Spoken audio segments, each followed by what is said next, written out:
Bueno, pues vamos a hablar de flatología. ¿Qué es la flatología? Pues es la ciencia que estudia las flatulencias.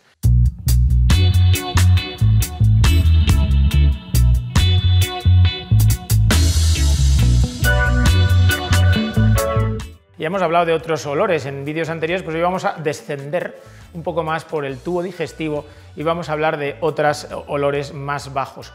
Y es que durante la digestión se pueden generar gases y esos gases pueden expulsarse por la boca a través de eructos, revueldos y demás cosas que también tienen una consideración social muy variable según la cultura, pero otros gases ya se producen más abajo y entonces se expulsan por el final del tubo digestivo.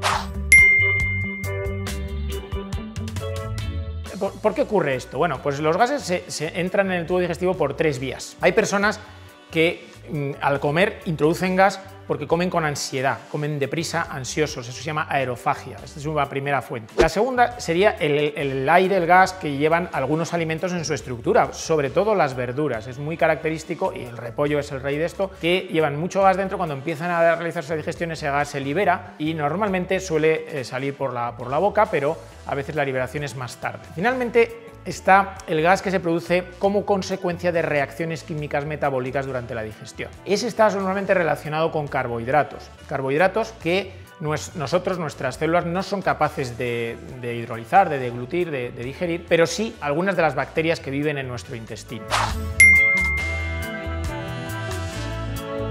Bueno, pues ¿qué alimento es el que más produce este último tipo de gases? Las judías. Hubieran acertado, ¿a que sí? Las judías, cuando ya han avanzado mucho en el intestino, sus carbohidratos son hidrolizados por estas bacterias muy antiguas, son arqueas, realmente no son bacterias, son organismos que viven anaeróbicamente sin aire, utilizan el metabolismo del hidrógeno, muy antiguo, y entonces cuando hidrolizan estos carbohidratos producen hidrógeno y producen metano. Ese gas se produce tan abajo que al final la salida es por el ano, por el final del tubo digestivo. Primera consecuencia, bueno, las flatulencias, las ventosidades que salen por el ano son enormemente inflamables porque llevan hidrógeno y metano, ¿de acuerdo? Esto, bueno, cada uno lo sepa según en qué situaciones puede ser hasta peligroso. Pero bueno, además nos encontramos con el problema, obviamente, del olor, que es lo que preocupa a todo el mundo en circunstancias como esta. Bueno, la verdad es que el 99% de los gases que se expulsan por el ano no huelen. Son nitrógeno, hay nitrógeno por todas partes, nitrógeno del aire, hemos dicho hidrógeno, metano, y CO2. Nada de esto huele. El problema es el 1% restante, suficiente para ser a veces muy molesto. Ese 1% restante ha sido estudiado científicamente por el siguiente procedimiento. A una serie de voluntarios se les dio una dieta rica en producción de gases, o sea, se les dio una buena fabada, por ejemplo, y se les introdujo un tubo por el recto. Este tubo estaba conectado a un cromatógrafo de gases capaz de analizar las moléculas que acompañaban a las ventosidades.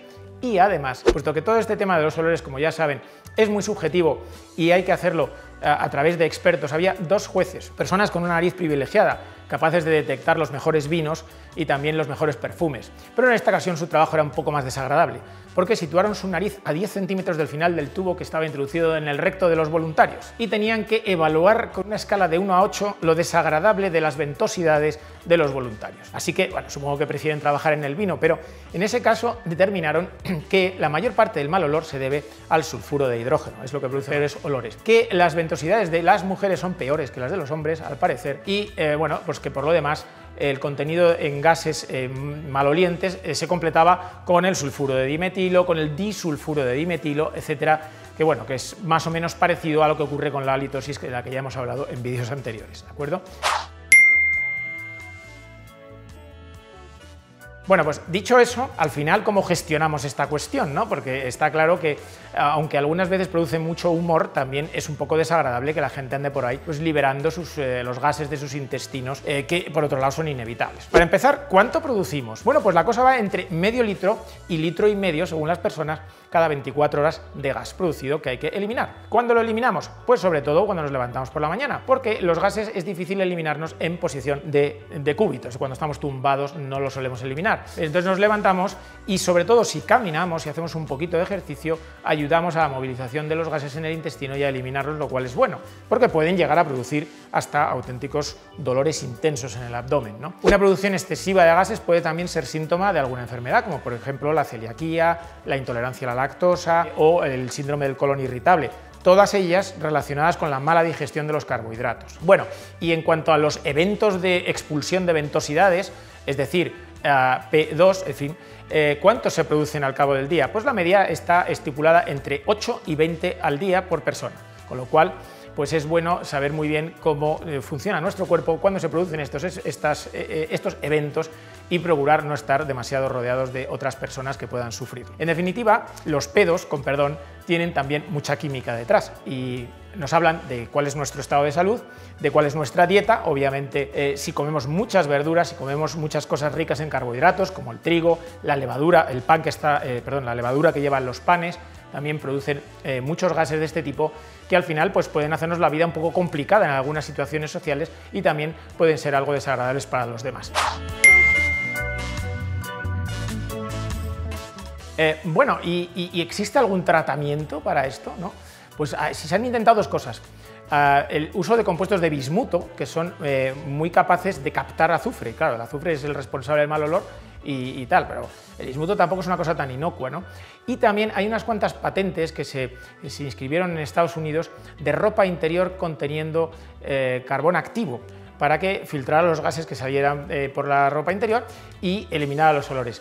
Parece ser que no funciona demasiado bien, con lo cual pues, las empresas que empezaron a fabricar esta ropa interior pues, no tuvieron éxito, porque además el carbono activo pues, es negro y produce carbonilla y polvo, en fin, bueno, que no parece una muy buena idea. La ciencia está detrás como en casi todo y si te gusta la ciencia no olvides darle a like a este vídeo y poner comentarios, que me da la sensación de que va a haber muchos y los contestaremos y por supuesto como siempre suscribiros al canal del debate de hoy.es.